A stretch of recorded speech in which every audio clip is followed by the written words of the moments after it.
चलिए दोस्तों, आज हम लेकर आए हैं बिहार दरोगा पीवाईक्यू फिजिक्स का, जो एग्जाम के लिए बहुत ही महत्वपूर्ण होने वाला है। और इसका पीडीएफ जो हो टेलीग्राम पर मिल जाएगा।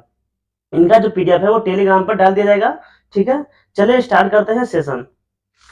पहला नंबर क्वेश्चन है, डायनेमो वह यंत्र है जो निम्न को परिवर्तित करता है। अगर हम बात करें, ठीक है, डायनेमो का मतलब क्या होता है, जिसे हम आम बोलचाल भाषा में क्या बोलते हैं, तो जनरेटर बोलते हैं। क्या बोलते हैं? जनरेटर बोलते हैं। अगर हम बात करें विद्युत मोटर की बात करें, विद्युत मोटर की बात करें, वो क्या करता है कि विद्युत ऊर्जा को यांत्रिक ऊर्जा में बदलती है। ठीक है, विद्युत मोटर क्या करती है, जो विद्युत ऊर्जा को यांत्रिक ऊर्जा में बदलती है, क्या करती है, तो विद्युत मोटर। ठीक है, अगर हम बात करें विद्युत सोलर सेल की बात करें, अगर हम सोलर सेल की बात करें, या सौर ऊर्जा को विद्युत ऊर्जा में बदलती है। सोलर सेल जो होती है वो सौर ऊर्जा को विद्युत ऊर्जा में बदलती है। अगर हम सितार या गिटार की बात करें, यह यांत्रिक ऊर्जा को ध्वनि ऊर्जा में बदलती है। यांत्रिक ऊर्जा को ध्वनि ऊर्जा में बदलती है। अगर हम बात करें विद्युत सेल की बात करें, विद्युत सेल की बात करें, यह रासायनिक ऊर्जा को विद्युत ऊर्जा में बदलती है। अगर हम विद्युत सेल की बात करें, विद्युत सेल की बात करें, यह रासायनिक ऊर्जा को, सॉरी, विद्युत सेल की बात करें हम, रासायनिक ऊर्जा को विद्युत ऊर्जा में बदलती है। अगर हम बात करें माइक्रोफोन की बात करें, माइक्रोफोन की बात करें, यह ध्वनि ऊर्जा को विद्युत ऊर्जा में बदलती है। माइक्रोफोन जो होती है, ठीक है, वो ध्वनि ऊर्जा को विद्युत ऊर्जा में बदलती है। अगर हम लाउड स्पीकर की बात करें, लाउड स्पीकर की बात करें हम, ठीक है, तो ये क्या करती है, तो विद्युत ऊर्जा को ध्वनि ऊर्जा में बदलती है। विद्युत ऊर्जा को ध्वनि ऊर्जा में बदलती है। अगर हम बात करें ट्यूबल लाइट की बात करें, या विद्युत बल्ब की बात करें, यह विद्युत ऊर्जा को प्रकाश में बदलती है। ठीक है, विद्युत ऊर्जा को प्रकाश में बदलती है। अगर हम मोमबत्ती की बात करें, ठीक है, तो रासायनिक ऊर्जा को प्रकाश एवं ऊष्मा ऊर्जा में बदलती है। ठीक है, कोई दिक्कत? नो दिक्कत। मोमबत्ती काम क्या करता है, तो रासायनिक ऊर्जा को, ठीक है, प्रकाश एवं ऊष्मा ऊर्जा में बदलता है। ठीक है, तो बताइए इसका सही आंसर क्या होगा। और अगर हम बात करें डायनेमो या जनरेटर की बात करें, यह यांत्रिक ऊर्जा को विद्युत ऊर्जा में बदलती है। ठीक है, डायनेमो या जनरेटर वो क्या करती है, तो विद्युत ऊर्जा को, ठीक है, सॉरी, यांत्रिक ऊर्जा को विद्युत ऊर्जा में बदलती है। बताइए तो इसका सही आंसर क्या होगा। तो ऑप्शन नंबर बी, यांत्रिक ऊर्जा को विद्युत ऊर्जा में बदलती है। ठीक है, कोई दिक्कत? नो दिक्कत। यांत्रिक ऊर्जा क्वेश्चन है, अल्बर्ट आइंस्टीन थे, एक प्रसिद्ध थे। ठीक है, अल्बर्ट आइंस्टीन एक क्या थे, तो प्रसिद्ध वैज्ञानिक थे। किस में का वैज्ञानिक थे? प्रसिद्ध। ठीक है, या चिकित्सा से संबंधित थे, रसायन शास्त्र से संबंधित है, या भौतिकी शास्त्री से संबंधित है, या जीव विज्ञान से संबंधित है। चलिए बताइए, अगर हम बात करें अल्बर्ट आइंस्टीन की बात करें, इसका जन्म जो हुआ था, अल्बर्ट आइंस्टीन का जन्म हुआ था, वो जर्मन में हुआ था। ठीक है, वो जर्मन के मूल निवासी थे। ठीक है, अगर हम बात करें, ये भौतिकी के लिए बहुत ही जाने माने वैज्ञानिक माने जाते हैं। ठीक है, भौतिकी विज्ञान के लिए।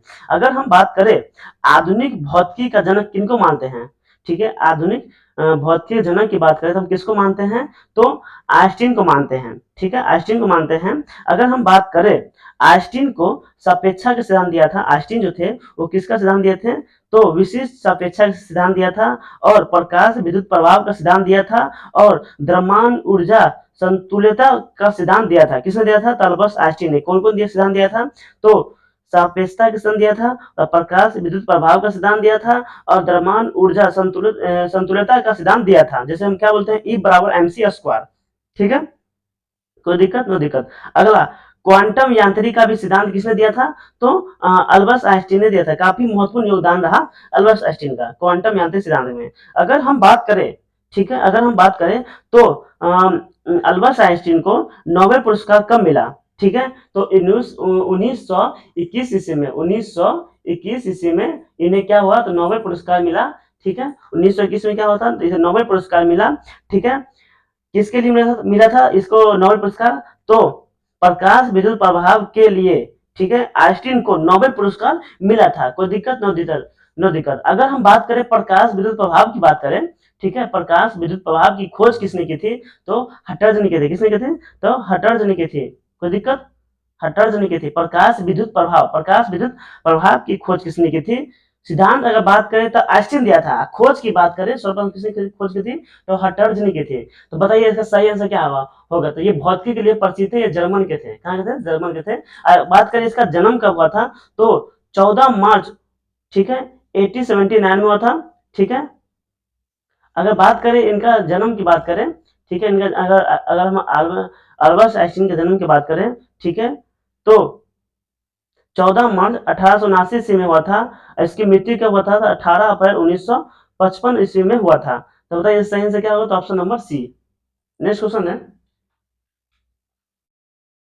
निम्न यंत्र से विद्युत धारा का मापन करते हैं, मतलब निम्न यंत्र से विद्युत धारा का मापन करते हैं। अगर हम बात करें, ठीक है, अगर हम बात करें वोल्ट मीटर की बात करें, ठीक है, इसका इस्तेमाल विभवांतर ज्ञात करने के लिए क्या है? अगर वोल्ट मीटर की बात करें तो इसका इस्तेमाल विभवांतर ज्ञात करने के लिए क्या है? अगर हम बात करें तो परिपथ में हमेशा क्या होती है? तो समांतर क्रम में जाती है, ठीक है। वोल्ट मीटर का जो परिपथ होता है वो हमेशा क्या होती है? तो समांतर क्रम में जुड़ा रहता है। किसका?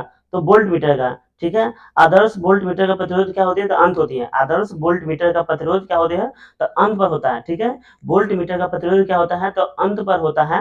और वोल्ट मीटर में, ठीक है, वोल्ट मीटर को क्या बोलते हैं? तो पोटेशियोमीटर भी कहते हैं, ठीक है। वोल्ट मीटर की बात करें तो अनंत पे होते हैं, और वोल्ट मीटर को पोटेशियोमीटर भी कहा जाता है। अगर हम बात करें, ठीक है, एमीटर की बात करें, एमीटर विद्युत धारा का मापन होता है। एमीटर क्या होता है? तो विद्युत धारा का क्या होता है? तो मापन होता है। इस क्या है, इसमें एक पैमान होता है। इसकी सहायता के लिए विद्युत धारा के एम्पियर ज्ञात करने के लिए क्या आता है? अगर हम बात करें एमीटर का प्रतिरोध क्या होती है? तो शून्य होती है। एमीटर का जो प्रतिरोध होती है वो हमेशा शून्य होती है, और एमीटर जो होती है वो हमेशा विद्युत परिपथ के श्रेणी क्रम में लगाया जाता है, ठीक है। मीटर को हमेशा विद्युत परिपथ के श्रेणी क्रम में लगाया जाता है, ठीक है। और मीटर का प्रतिरोध क्या होती है? तो हमेशा शून्य होती है। तो बताइए इसका सही आंसर क्या होगा? तो प्रकाश विद्युत धारा का मापन क्या होता है? तो ए मीटर होता है। ए मीटर होता है। तो option number B right answer होगा।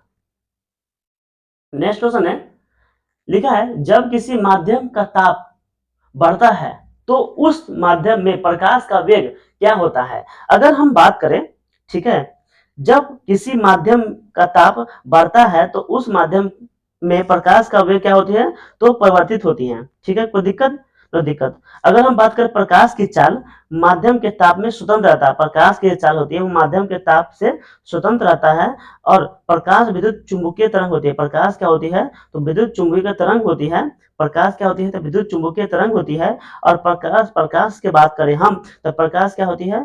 तो अनुप्रस्थ तरंग होता है। प्रकाश क्या होती है? तो अनुप्रस्थ तरंग होता है। जबकि ध्वनि क्या होता है? तो अनुदैर्घ्य तरंग होती है। ध्वनि क्या होती है? तो अनुदैर्घ्य तरंग होती है। प्रकाश का वेग की गणना सबसे पहले रोमन वैज्ञानिक ने किया था। प्रकाश वेग की गणना सबसे पहले रोमन वैज्ञानिक ने किया था, ठीक है। अगर हम बात करें प्रकाश हवा में प्रकाश का वेग कितना होता है? तो 3 गुने 10 के पावर 8 मीटर पर सेकंड होती है। 3 गुने 10 के पावर 3 गुने 10 के पावर 8 मीटर पर सेकंड होता है प्रकाश का वेग, ठीक है। प्रकाश जो होती है वो निर्मात में गमन करती है। प्रकाश जो होती है वो निर्मात में गमन करती है। अगर हम बात करें जब प्रकाश किरण एक माध्यम से दूसरे माध्यम में जाती है तो प्रकाश का मार्ग से विचलित होती है, और इस विचलन को अपवर्तन कहते हैं, ठीक है। जब प्रकाश की किरण एक माध्यम से दूसरे माध्यम में जाती है तो अपने मार्ग से विचलित हो जाती है, तो इस विचलन को क्या बोलते हैं? तो अपवर्तन कहते हैं। तो बताइए इसका सही आंसर क्या होगा? जब प्रकाश किसी माध्यम में ताप बढ़ता है तो उस माध्यम में प्रकाश का वेग क्या होता है? अपवर्तित होता है। तो बताइए क्या होगा इसका सही आंसर? जब किसी माध्यम का ताप बढ़ता है तो उस माध्यम में प्रकाश का वेग क्या होता है? तो अपवर्तित रहता है। तो इसका सही आंसर क्या होगा? तो option number C. Option number C, ठीक है। इसका सही आंसर क्या होगा? ऑप्शन नंबर सी, ठीक है। अगर आप लोग को ये वीडियो अच्छी लगे तो लाइक करें, सब्सक्राइब करें और कमेंट करें। धन्यवाद।